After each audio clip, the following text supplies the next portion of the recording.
100 দিনের কাজে কেন্দ্রের বকেয়া থাকায় রাজ্য নিজেই 2023-এ একটা কর্মসংস্থান প্রকল্প তৈরি করেছিল।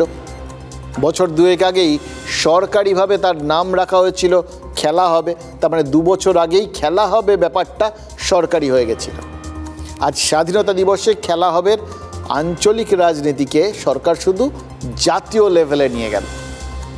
খেয়াল করে দেখুন, সারা দেশে খেলা হবে এটা বলা হলেও তার মধ্যে আবার আলাদা করে শুধু 3টে রাজ্যের নাম বলা হয়েছে। কোন 3টে রাজ্য? ত্রিপুরা, আসাম, দিল্লি। এবার এই 3টে রাজ্যের ক্ষমতায় কে? শুধুমাত্র বিজেপি।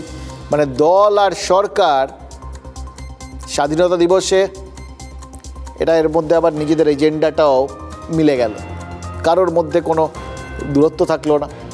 পরের পার্টটা আরও ইন্টারেস্টিং। গানে বলা হলো তো, শুনলেন, দেশপ্রেম, মাতৃভূমি আর দেশ বাঁচানোর খেলা হবে। মানে মেলালেন আর কি। 26-এর বিধানসভার যুদ্ধ এখানটার থেকে আলটিমেটলি যে কেন্দ্রে সরকার বদলের লড়াই, সব কিছুতেই যে আস্তে আস্তে কিভাবে এই আন্দোলনটা যাবে বা সরকার বা শাসক দল সেই দিকেই নজর রাখছে, সেটাই সরকারিভাবে আজকে সবার সামনে তুলে ধরা হলো। এবার তার মানে এখন থেকে ওই সরকার আর খেলা হবে একসঙ্গে উচ্চারিত হবে।